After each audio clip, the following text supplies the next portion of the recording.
Florida. It is state tournament week. I am here with Jake Campbell. Jake, how are things going? Things are good, man. A big week for the boys and the girls. It's going to be exciting times down in Kissimmee. Yeah. I know you've been away from the mat a little bit, but I mean, what was this week like, kind of prepping the kids, getting ready? When I coached, right? I mean, Yeah, yeah. When we just focused on us. I mean, that's the only thing you can control anyway, right? Just focus on your prep. What you've done all year. I mean, we had such a good run at Tampa Prep with state champs and all that. We just focused on us. I know a lot of times people freak out about the bracket. We'll always complain that they should seed this thing and all this other stuff, but control the controllables, and that's all we did. And so we just prepped like it was just another day. yeah. So, one of the things that I found really interesting is I've written fans guides for all these, and one of the things that I always I come back to, obviously the team races are really interesting. You look at kind of the youth movement and some of the classifications, we'll talk about that. But one of the things that always stuck with me, and I know you had some studs at Tampa Prep, so maybe you didn't encounter this as much, but the kids who have come in who are seniors, who have been on the podium, but have never won a title before. Did you have any of those? And what was kind of the message to those kids? Yeah, I mean, we had one that really sticks out for me, and you probably remember him. He was our 113 pounder, Ben Bueller, Yeah. right? He was a kid that was probably picked by you guys to win it 2 years in a row, and it just didn't work. And then his senior year, we got it to all come together. And I don't think he was actually picked to win it that year. I think the LHP, I think it was Waltman was picked to win it, and then he wrestled him in the finals and win it. So yeah, I mean, you always have that senior that you want to end it right? That's all you think about. Let's just end this thing right. And he was the one that sticks out the most. Yeah, well, and we're gonna talk about some brackets here in a little bit, where there's gonna be a lot of seniors, and there's only one spot. Yeah. There's only one opportunity to be on the top step. So, man, I feel the pressure. I mean, I know I coached several kids that it was very heartbreaking when when that kind of came to an end. You know what I mean?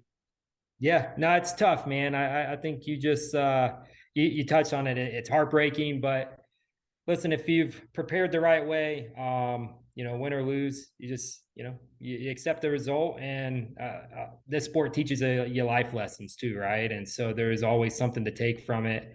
Some of the kids I know that didn't win state titles for us are doctors, lawyers, and just fabulous humans. And a lot of Right. them talk about wrestling being a main reason why. I actually, funny you bring that up about seniors. I follow a lot of wrestlers on LinkedIn, things like that. They're all, a lot of them that when I coach are now entering the workforce. And Alex Uri, who wrestled for St. Thomas Aquinas, one of the things he posted on his LinkedIn was, he was always favored to win it, and he got knocked off by one of those freshmen his senior year by the name of Kyle Nordstrom. And so it's kind of one of those things, right? It's just but he talked about just where his life is now, and he thanked wrestling from it. And the picture he posted was him laying on the mat, and it's Kyle flexing, and so it's just Yeah. amazing to see that. I tell anyone, if you follow, if you're in the workforce or not, check out LinkedIn, go to Alex Uri. It's a gut wrenching. I remember watching that match, and so it struck a chord with me this morning just seeing it. Yeah, no doubt. Well, I'm going to touch very quickly on this before we jump into one of these classifications, and that is we're talking about some seniors, but not high school seniors. You're going to be at EIWAs this weekend, Yep. cheering on and watching some of your former kids who are now seniors compete up there. Yeah, I'm excited. Yeah, we're going to go up to EIWAs. Obviously, a lot of people, put Tampa Prep and myself and Andy Bricker, who coached there with Anthony Artolona, right? And so he'll be trying to win his second EIWA title. Won one as a freshman. Obviously, being at Penn, they lost a couple COVID years. Took second last year to Yanni Diakomahalis, and Slack. he'll be he'll be in he'll be in the mix this year. But not only that, I'm excited to just see a lot of the Florida kids who are in the IWA. That'll be Malik Hines, Leo Tarantino, Jack Crook, just kind of the who's who of the last 5-10 years of Florida wrestling. And so I'm excited to see all those guys, try to punch their ticket to Tulsa. All right. Yeah. So that's going to be exciting for you. I will be in Kissimmee. It's going to be a blast down there. Just so everybody knows, Jake and I are going to break down each of the brackets, but this is a general intro that I'm going to then splice on top of us having a conversation about one of these groups. So stick with us. If you tuned in for the girls, 1A, 2A, 3A, it'll start in a second. Jake, you ready to get started on one of these? Let's rock, man. All right, man. All right. So, Jake, we are talking 1A in the state of Florida, a classification pretty well.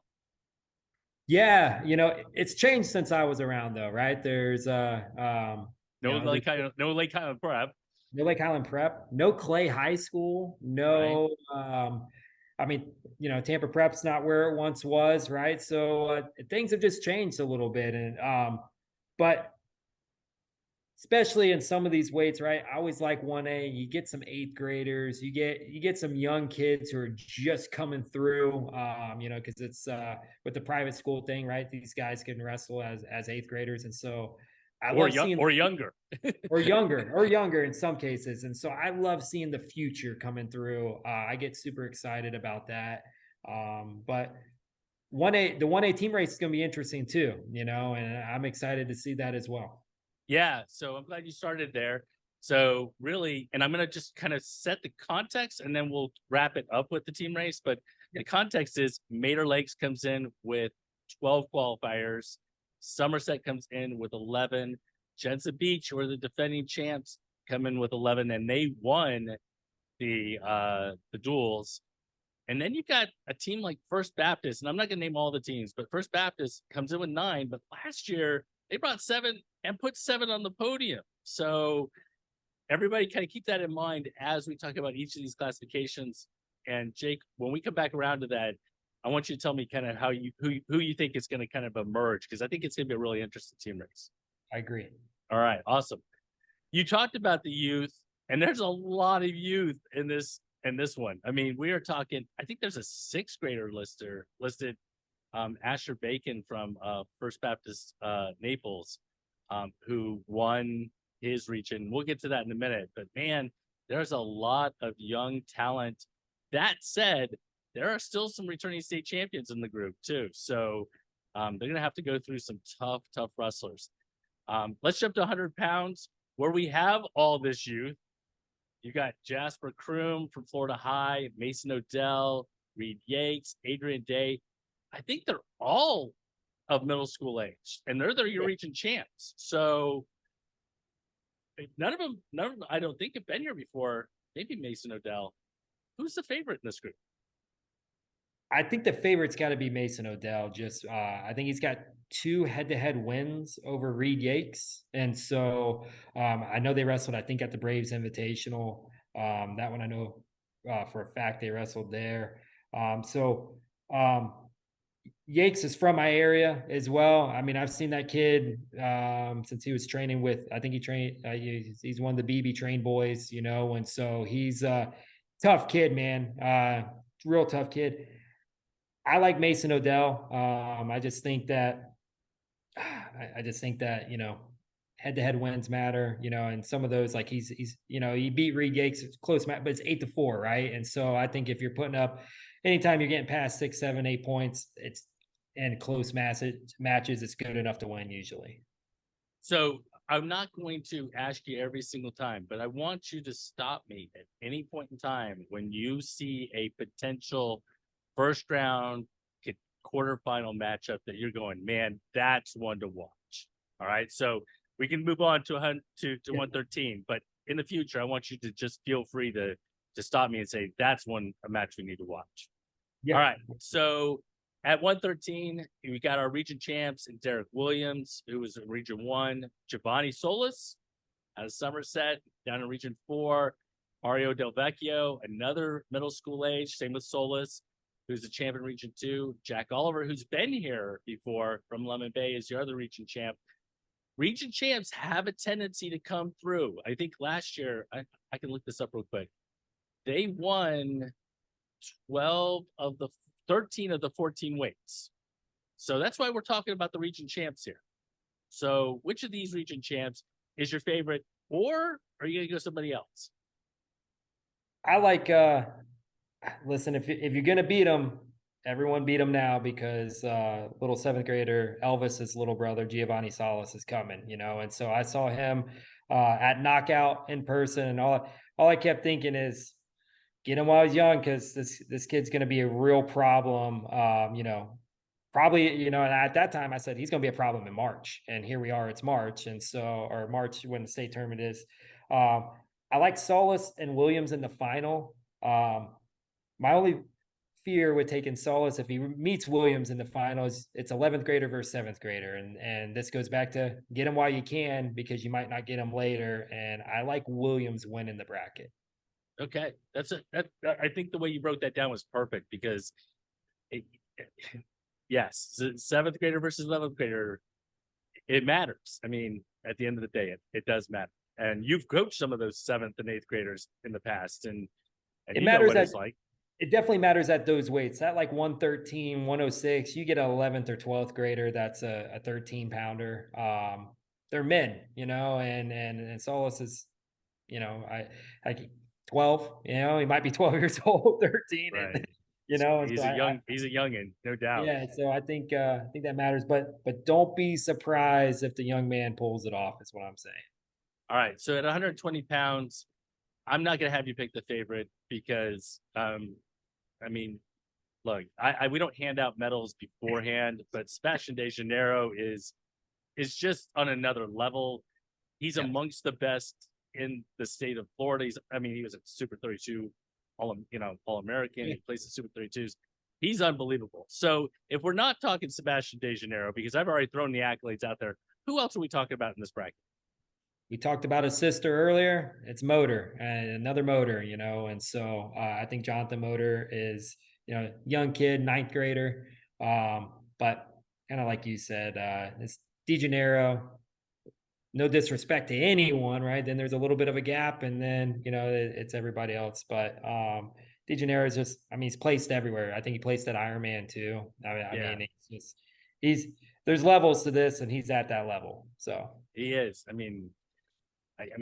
He when I watched him at Super 32, I was blown away. I mean, and I saw him at Elite 8 and then Super 32, and we're talking, I don't know, maybe 4 weeks, and the span of him getting better in those 4 weeks was tremendous, and Yep. he just continues to make that move. All right, at 126 pounds, this is a weight that I'm going to give you the region champs and Asher Bacon, that's sixth grader, who was listed as sixth grader, Brody Bohm from Swanee, Ryan Mooney at Jensen Beach, Mason Medina from Bishop Moore. We have a lot of returning state placers. In fact, in the bracket, we have 7 returning state placers, but none that have won a state title. Mooney is placed highest, taking third, I think, at 20 last year. So who kind of stands out to you here? I like Mooney and Velasco from Somerset getting to the final, and then I like Mooney coming out on top in the final. Yeah, I think Mooney beat Velasco 3-0 last weekend. Yeah, 3-0. So there you go. All right, so jump into 132. You got one of the Sains boys, Tristan Sains, out of Region 4, Somerset. You got Roman Maldonado, who moved over from Heritage down to Palm Bay, Andres D. Grigoli from First Baptist, and a returning state champion, Gavin Nolan, in the group, as well as Charlie Armstrong and all these others. Go ahead. I know Gavin Nolan very well. He actually wrestled for me at Tampa Prep as a 7th grader years ago. Right. That's right. Yeah. Yeah. This is a super interesting bracket. A lot of really good kids. Talon Maples are tough himself. You got another Pritz brother from Hernando. He's tough as well. Sains, who you already mentioned, and I believe DeGroli and Nolan wrestled. They wrestled last weekend, but I believe they wrestled in the state final as well last year, and Nolan won. And so, listen, love the kid. one of my favorites. This is a homer pick, but I don't think it's quite a homer given he's a returning state champ. I like Gavin Nolan coming through and just kind of getting a little payback. I mean, he's kid's capable of anything, and too familiar with them to go against him. Okay. All right. It is a homer pick, but you know what? Everybody can tell you how much of a homer you are, and we can move on. 138 pounds. We talk about really, really good wrestlers in 1A. We're going to talk about it repeatedly in all the classifications, but Nicholas Yancey from Cardinal Gibbons, I think he's going for his third title, his fourth time or fifth time on the podium. There's a lot of really good wrestlers in this weight, but Yancey's got to be the favorite, don't you think? Yeah, I like Yancey. I think he's got some brothers who were also at Cardinal Gibbons prior to.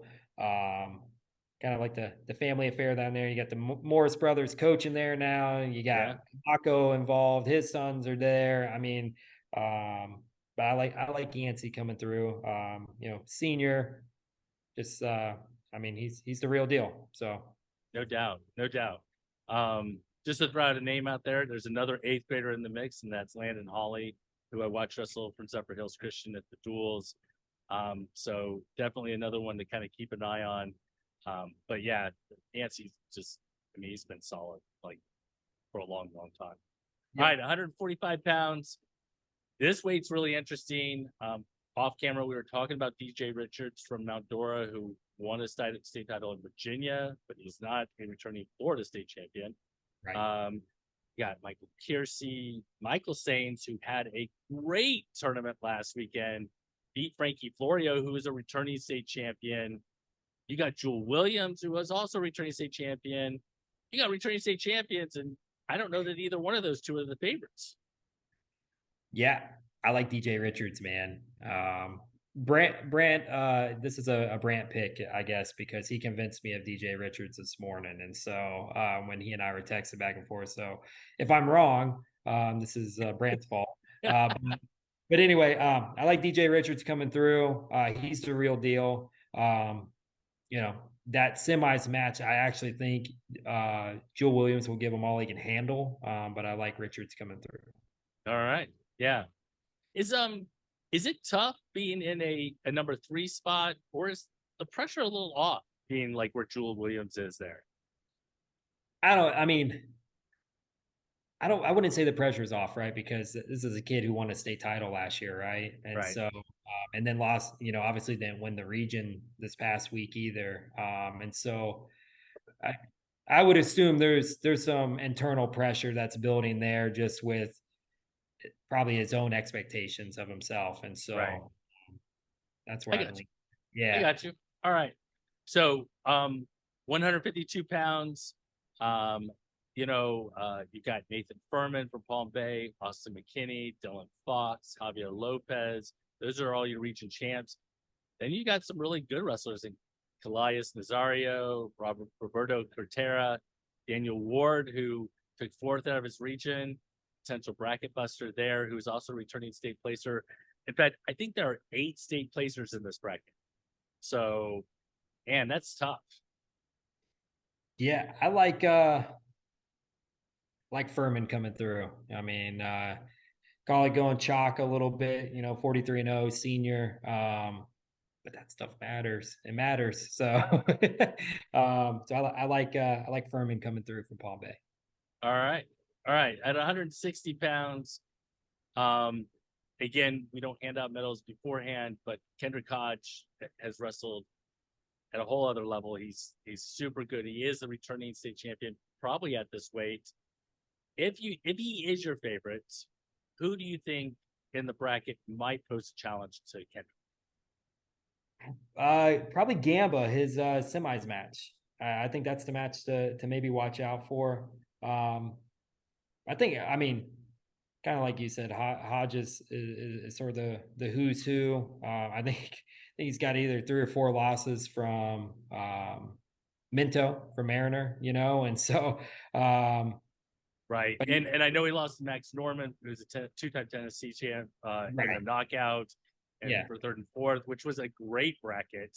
And then he lost. Did he lose to Minto at knockout too? Yeah. So Yeah. I called that match. He lost him in the semis, and I think he lost him to him at Singletary too. But he also, won the Grappler Fall Classic, and he also, took third at Brian Keck in Iowa, and so he's the real deal. I find it hard pressed that anyone in this bracket beats him. I agree with you. All right, so jumping to 170 pounds, you've got state runner-up. I don't know how to say it. Keon Hoffman from Lemon Bay, Kyle Gray from Lincoln Park. You got state runner or state placers in Owen McNabb, Dylan Johns, a lot of state qualifiers in this, returning state qualifiers in the group. You might have seen the Lemon Bay crew more than I've seen them. Who do you think is the favorite here, and how will this kind of play out? I like Hoffman. I believe he was at Venice before this as well. Don't worry, that's a good question. I'm pretty sure he was. He's been around the block, man. Kid's been around. I like him coming through. Dylan Johns is probably the other kid you got to watch out for, but wouldn't see him to the finals anyway. So I like Hoffman. I like Hoffman. So I'm going to throw out a name right in here, in the middle of that 170-pound crew. You see a lot of 12s, a lot of 11s in there, and then you see a little 7th grader. Javis at 170 pounds. That's tough. Yeah, they're out there, man. I mean, I'm I'm a little guy. I'm still not 170 pounds. So I mean, when I see 7th grader 170 pounds, I'm like, man, that's a big boy. Big boy at a young age. No doubt. All right, moving to 182 pounds. Again, I'm gonna say the favorite is Christian Motor. I think he's already beaten Chase Alden, Carson Chiavello, at Regions, those sorts of things. He's definitely the favorite in the weight. Do you think Chase Alden makes noise on the other side of the bracket, or do you see somebody else coming through to give Motor a challenge in the finals?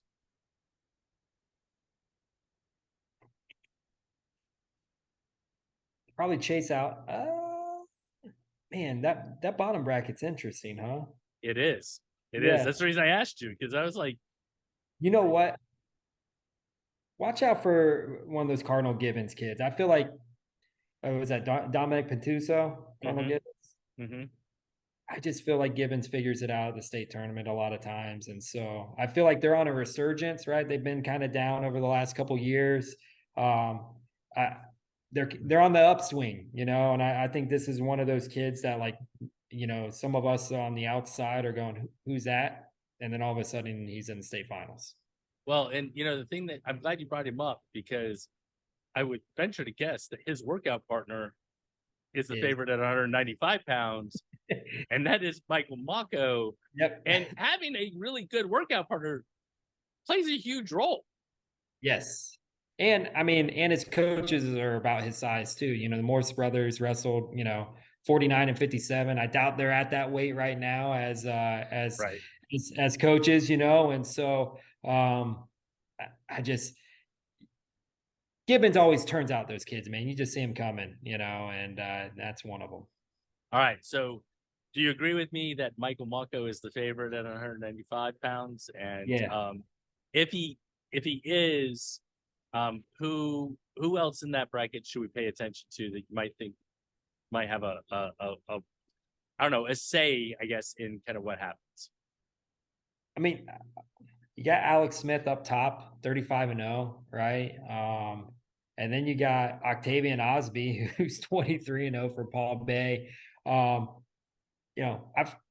Bay's been another team, right? That's done really well the last few years. So I'll say Osby, Mako final. Mako wins the final. All right. Okay. Moving up to 220 pounds. This is actually one of my favorite weights. If you're a fan sitting in the stands, you got Darian Gillens from Tenorock, Damian Soto, David Mercado, Elijah Austin. But the thing that stood out to me as I was looking through all these was that each of them won really close matches in their regions. I mean, like overtime matches, 3-2 matches, those sorts of things. So who's the favorite, and do those types of matches in regions help you when you come to state, or does it really make no difference? Now, I think sometimes you have to learn how to win close matches, right? That's a learned trait, especially some of these kids, especially if you've lost a lot of those, and then if all of a sudden you start figuring out ways to win them and things like that, I think that matters. It definitely helps. I mean, because Yeah. they're gonna be in a close match. There's no doubt about that. But I like Darian Gillens coming through. I'll take him as my pick, but it'll be interesting to see. We could probably pick 4 different kids who could win this bracket, and it wouldn't shock us. And so, Yeah, but I actually might have written that in my fans guide, that you look at it and you go, I think you can make a case for lots of different kids being yeah, the favorite. So yeah, right. it's gonna be certainly interesting. All right, so jump into 285. Um, for me, look, I'm not Braylon Ricks and Andre Odo. Andre Odo is super good from Key West. But man, if you watch Devin Williams out of Hernando, that is one large human. And then you've got Caleb Rodriguez, who made the state finals last year as an 8th grade heavyweight. That's my guy. That is crazy. An 8th grade Yeah. heavyweight making the state finals. Caleb Rodriguez is my guy, man. I was trying to scoop him up for like a national team when he was a 7th grader, but he's that's my dude. I think that's the guy that you got Odo and Devin Williams, but I think Caleb is the best wrestler of the group, if that makes sense. I think he's just he's a wrestler. Well, and if you watch him wrestle Jacob Levy in the finals of the knockout, you saw that. All right. So Caleb Rodriguez is your pick. Now I'm going to go ahead and throw this out there Yep. At 285, and that is Toby Rooney, who from Jensen Beach took 4th. And Jensen Beach is going to need those 3s and 4s in the team race. So, because if you remember back to the very beginning of the conversation, Mater Lakes brings the most. Jensen Beach brings 1 fewer, but they have a lot of 3s and 4s. Right. So how do you think the team race is going to play out? And specifically, like looking at Toby Rooney, like say you lose that first match, who he's got a region champ, man, those backside points can be super important to these teams. Yeah. So my team race pick, I think it's super important, right? You got to get these kids, if they get upset in the first round, whether it's if it's Jensen Beach bringing a 4 and they lose to a region champ, you got to have your 4 come back through and place, or just win some matches. Even if you only win 1 on the backside, hopefully that one's by a pin, just every little bit helps. But my pick on the team race, I'm going Somerset. I like it. They got bodies. They got some guys. I just feel like they got Hodge, they got Solis, and then they got some guys that that I just think are going to get to the final, and are going to place, and so they got horses and they got bodies that can come back through and win some matches. And then Mater Lakes is my 2, if I had to pick one. So I like that pick. And the reason I like that pick is for a couple of reasons. Number one, they have 11 qualifiers. They have 4 champs. First Baptist comes in with 7 champs, but they have fewer horses. And fewer horses in the race, boy, your margin for a misstep is so much smaller. Well, I can speak from experience. When we were at Tampa Prep, we put Anthony Artelona's senior year, right? We put 4 in the state final. We put 4 of the 5 guys we brought into the state final. We only brought 5. Just taking second, I believe we lost by a half point. We went 2-2 in the final. Anthony and Bueller won, and then the Nation brothers, who are both at Campbell now, both lost in the final. If either one of them win, we take second. And this just tells you every point matters, you know. And we had another kid who was like a 4-time placer. It was like the only time he went to the state tournament and didn't place, you know. And so if he just placed any, take 6, because we didn't have 8th back then. Right. It matters. It matters. We end up winning, and then it doesn't even matter in the state finals. So, you know, we had secured it, but you know, those half points, everything on the backside matters when you have less bodies like FBA, but they do got horses, and horses matter. You know, I think Caleb Rodriguez gets the final, Motor gets to the final, DeGrolli gets to the final. Don't be shocked if they have another one in there I'm missing. Michael Kersey would be one. Yeah. Another one. Yeah, so they got bodies, man. I mean, and then if you got 4 or 5 guys on final, and then little Jonathan Motor, right, takes like 3rd or something like that, you're probably in the mix, you know. I mean, you're just in the mix just because you got first place points coming. So yeah. All right, Jake. I agree. I think it's going to be really interesting. Is 1A, do you think, out of the 3 classifications, the closest? Yes. Yeah, I think that's the closest team race. I just think you can make a case for 3 or 4 different teams that you know, things just got to bounce their direction, man. Everyone's got to, after weigh-ins, eat the right Wheaties, do the right workouts, things like that. And then, you know, get a little help from, and then what we always needed, we needed help from other teams, right? You need other teams to knock someone off that they're not supposed to, keep that guy from getting those 3rd place points, things like that. And, you know, all of a sudden, I just remember at times, you know, we'd be in the corner. All of a sudden, like, you know, we were like the biggest Lake Highland Prep fans. We couldn't catch Lake Highland Prep, but you know, we're rooting for, you know, their guy in the Concy to beat a Swanee kid or to beat a whatever, Clay kid, right? you know. Yeah. And so it's just, you know, it's the way it goes. All right. So if you want to know who Jake picks for 2A, 3A, and the girls, you'll have to tune into one of the others. But at this, for 1A, Somerset, we went through all of them. Jake, I appreciate you taking the time, man. And make sure that you let him know, let me know who we got right, who should be the favorites in each of the weights. I'd love to know. All right. Jake, I appreciate it, man. Appreciate it. Peace.